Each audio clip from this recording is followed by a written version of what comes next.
Classic WoW's Season of Discovery launched a week ago, and it should come as no surprise that the feature which dominated the pre-release discussion, namely the rune engraving system, has continued to take centre stage now that the servers have launched. Players across Azeroth have engaged in some truly fascinating hunts, all aimed at tracking down runes which often carry pivotal abilities and augmentations for their class. These adventures have been worthy of the secret hunting focus inherent in the season. But what happens when the most hotly anticipated rune in the game, one on which an entire class role depends, seemingly cannot be found? I'm Vulgrin. This is the Chronicle of Discovery, Chapter 1, The Case of the Missing Rune. Now that the launch is over and the dust is starting to settle, I think it would be fair to say that certain classes got a much better deal than others when it comes to the runes in Season of Discovery. I, for one, am quietly content on my warrior, with runes such as Blood Frenzy and Furious Thunder adding some useful benefits very much in keeping with the vanilla class theme and playstyle, at least from my perspective. However, I would be lying if I said I wasn't just a little bit envious of my druid and shaman friends who suddenly find entire combat roles available to them through their new, powerful runes, and believe me when I say that these runes are powerful. There's only so many times that you can watch a dual-wielding enhancement shaman steal aggro from you as he whirls around like a mad raver with a pair of glow sticks. And as for druids, 0 mana wrath? Seriously? I mean, what are they powering the spell with? Because I hope it's not fossil fuels. But at the end of the day, we all know that leading up to the release of Discovery, there was one class, and one rune in particular, that dominated the conversation. I'm of course talking about Lone Wolf Hunter. I'm talking about Warlocks. Metamorphosis Warlocks, to be precise. The concept of a Warlock tank is one of those ephemeral folkloric relics handed down to us from the old days of yore in World of Warcraft. Many people had no idea prior to the announcement of Season of Discovery that Warlock tanks had existed, and in truth, it's difficult to say with any certainty that they really did, outside from the daydreams of some poor lock in vanilla who was tired of farming soul shards. Some people will correctly point out that the Twin Emperors in AQ40 appeared to be designed for just such a class role combination, given that one of these two insectoid monarchs, Becklaw, was immune to all melee damage, meaning that he couldn't be tanked by your resident Chad warrior, and therefore required a Warlock to, throw a book at him or something. But despite occasional hints like this encounter, Warlock tanks were never truly a thing in vanilla. Not least because the class talent trees were an absolute mess, possibly a consequence of being the one class not directly inspired by a hero class from Warcraft 3. Still, the interest in a Warlock tank once stoked would never fade, which is hardly surprising seeing as Warlock players walked around for 19 years with the genie from Aladdin's hard older brother tanking for them anyway. So when Blizzard announced that Warlocks would be able to tank in the Season of Discovery, there was always going to be a buzz among the player base. This of course only increased with the reveal of Metamorphosis as the vehicle for that tank build. Initially a transformation ability introduced in Wrath of the Lich King for the Demonology spec, Metamorphosis was an instant hit with players. After all, it transformed you into a 10-foot tall purple demon who looked just like that geezer from Fantasia. However, unfortunately for our poor fel-infused friends, the ability was eventually removed and given to the Demon Hunter class instead. Something which evokes the burning hatred of Warlock players to this day. But considering that the spell was directly adapted from a Demon Hunter ability in Warcraft 3, those whiny Warlocks can suck it, I guess. And all of this is to say that there were many Warlock players and newcomers to the class lining up to suck Sargeras' sulphurous sausage for a chance to experience life as a giant purple demon tank. And honestly, I can't blame them. And so we return to the subject of the runes. Typically, progression in World of Warcraft is a steady, linear, and sometimes monotonous journey. Level up, run instances, acquire gear, move on to the next instance. It's a fulfilling, satisfying experience in many ways, but it's also straightforward. But what we are coming to learn with Season of Discovery is that progression doesn't always have to work that way. For example, the Blood Frenzy rune for warriors is very useful for early game rage generation, especially when you first step into dungeons and need all the rage you can get your hands on. The thing is, it doesn't matter if you run that dungeon once or 1,000 times, or if your hard-working guildmates supply you with armaments like a post-Soviet military leader. You can get as corn-fed and experienced as you like. You're still not going to have access to that rune until you go out and find it. No worries, I hear you say. I'll just check Wowhead or ask a friend. And sure, that works, but only once someone somewhere has found the rune for the first time. And this is where it gets interesting. In some cases, rune acquisition is easy. The hunter, to give one example, gains access to Chimera Shot and Explosive Shot by level 2, which is the same point at which the warrior is essentially given Victory Rush. But for some runes, it's not so easy. Enter the Warlock. Now I've hopefully made it clear already just how interested players were at launch to acquire the Metamorphosis Rune and start tanking on their logs.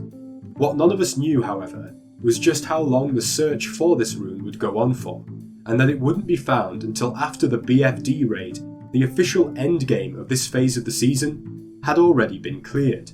And when you think about it, that's kind of amazing.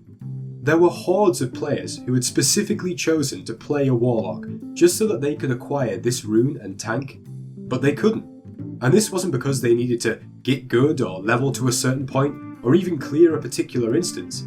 I mean, those things were necessary in the end, but no one even knew that at the time. The best and worst Warlock players in the world were united in their inability to unlock this prized power, and this went on for days after launch.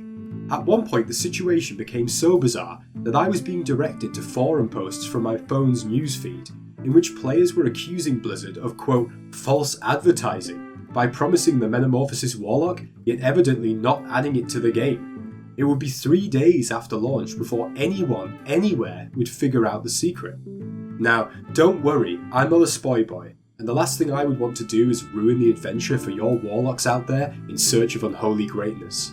Suffice to say, the path to becoming a demon is suitably complex and truly rewarding. It involves outdoor and instance content, and can't actually be achieved without completing the BFD raid itself. Yes, you heard me right. To gain access to this tank spec as a Warlock, you need to have first completed the instance that you probably imagined yourself tanking. It's this last part which has caused much of the controversy, if we're going to call it that. It's not my wish to elevate the drama here beyond its natural state, but think on this.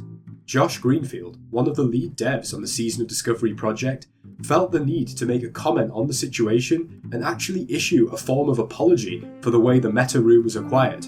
Obviously, this has stirred up a bit of a hornet's nest. And whatever your position may be, whether you think that players who rolled Warlocks in order to tank should have had an easier time of it, or if you think that this is a great way to keep that immersive, class-focused aspect of vanilla thriving, there is definitely a debate to be had here. Is it right that class-altering, spec-defining mechanics are hidden behind a secret hunt which may go unsolved for an extended period of time? You are of course free to make up your own mind, but for the sake of transparency, here's my view on the whole rune situation at the current time. Now, I've talked at length across multiple videos about the importance of class identity and immersion to vanilla World of Warcraft. That bond between players and their chosen class is forged in various ways, but to me the most important and memorable method by which players connect with their class is through class-specific quests. To this day, the Rock de la questline, the Whirlwind Axe adventure, not to mention the epic class mounts for Paladin and Warlock, are among the most cherished memories in the game for those players lucky enough to have experienced them, and for good reason. For the longest time, I hope that if we ever did see official new content for the vanilla game, Blizzard would remember the importance of class quests to the early days of WoW and add new class-specific adventures going forward. At this point, I feel confident in saying that they have done just that in Season of Discovery. Whether it's something grand like the Metamorphosis Discovery mentioned earlier, or a smaller story like the one I experienced in tracking down the Wandering Swordsman on my warrior and challenging him to a duel, class-specific content is everywhere in this season. And best of all, the fact that these adventures are kept secret until discovered adds to the feeling of having achieved something, of having stumbled across content designed just for you and your classmates. Thanks to a friendly viewer on Twitch who plied me with cryptic clues rather than simply telling me what to do to find the swordsman, I explored Durotar for the longest time, and when I finally tracked down the swordsman and defeated him, it was a great moment for me. It's just a shame that Twitch doesn't save past broadcasts unless you tell it to, so all that footage is consigned to the Twisting Nether. Thanks for that, Twitch. Speaking of, If you'd like to catch me live on Season of Discovery, join in the adventure and maybe even join our community guild if you're on Chaos Bolt EU, you can find me on Twitch. I've put a link to my channel in the description and it should be showing on screen now. I'd appreciate it if you gave me a follow if you're into your live streams. Getting back on topic though, the main reason why I wanted to make this video is because so far I think the introduction of the rune engraving system has been really interesting for a few reasons. Many people have pointed out, correctly in my view, that the runes dominate the playstyles of different specs. Some runes feel absolutely essential, not least due to the apparent buffs mobs have received, which have turned every mammal in the Barrens into a furry John Wick. Reliance on runes varies between the classes, but so does their proximity to what could be described as vanilla style class design. I can safely say as a warrior player that the 4 runes I've gained access to thus far on my journey aren't groundbreaking or class changing. Victory Rush, whilst obviously a pre-existing post-vanilla ability, works just fine. And as for the other 3 runes which I've acquired, they're all passives, which wouldn't feel out of place within the vanilla warrior talent tree. The most fun I've had with my own runes thus far has come from the Blood Frenzy rune mentioned already, which grants rage from bleed damage, leading me to spam rend on mobs and bleed everything in sight like some crazed medieval doctor. It's actually very fun, but hardly class altering. When you compare that to the Shaman, for example, where players are running around dual wielding from very early on in the game, or the Warlock itself which gains Haunt super quickly, providing instant DPS and sustain, you can see the gulf between the power increase gained from runes. What you can also see is how these classes change quite dramatically as a result of the rune system, not only increasing in potency, but also moving, in some cases quite dramatically, away from the native vanilla playstyle. Now I want to make it clear that I am in no way saying that I personally have a problem with these changes. Often they make classes feel more involved to play, and for now at least they feel like a fresh look at old gameplay. I do however think that as long as the Season of Discovery exists, there will always be a debate about how far Blizzard should push these class augmentations, and what effect they will inevitably have both on the interactions between classes and on a game world still primarily designed for 2005 era class design. In short, the runes themselves are generally good, with some clear outliers which carry massive implications for your class. What I will say is that the actual process of acquiring runes, the discovery element if you will, is a marked highlight of the season thus far, and absolutely fits with the exploratory, immersion-centric nature of vanilla WoW. Those players complaining about the significant steps required to obtain the Metamorphosis Rune would do well to remember that massive achievements in vanilla, such as acquiring the Atiesh or Thunder Fury legendaries, as well as specific class content like the Warlock and Paladin mount quest lines, were time-consuming activities, which in the case of Atiesh, required fully clearing the final raid of the game before you could even get the legendary. I appreciate that not being able to tank until the content of Phase 1 had been cleared is jarring and potentially not the best way that the rune could have been implemented, but you can't deny that an epic adventure makes a powerful reward feel more meaningful. And when we see a Metalloc standing proud and purple in our capital cities now, we know that they've earned their place. This is very fitting for additional content to Vanilla WoW in my opinion, and it leaves me feeling hopeful and excited about what further class-specific content we may see down the line. But for now, that ends this first chapter in the Chronicle of Discovery. I found the Warlock Metamorphosis situation to be the most interesting topic just come out of the first week since the launch of the season, and in a way it encapsulates the wider debate surrounding the rune system as a whole. I'd love to know what your opinions are regarding the runes, the Warlock controversy, and the Season of Discovery as a whole, so let me know down in the comments. If you like this sort of content and you'd enjoy more, consider subscribing to the channel, and remember to head over to my Twitch channel if you'd like to play with me, in a totally innocent and TOS compliant manner. My name is Vulgrin, thank you very much for watching, and until next time, bye bye!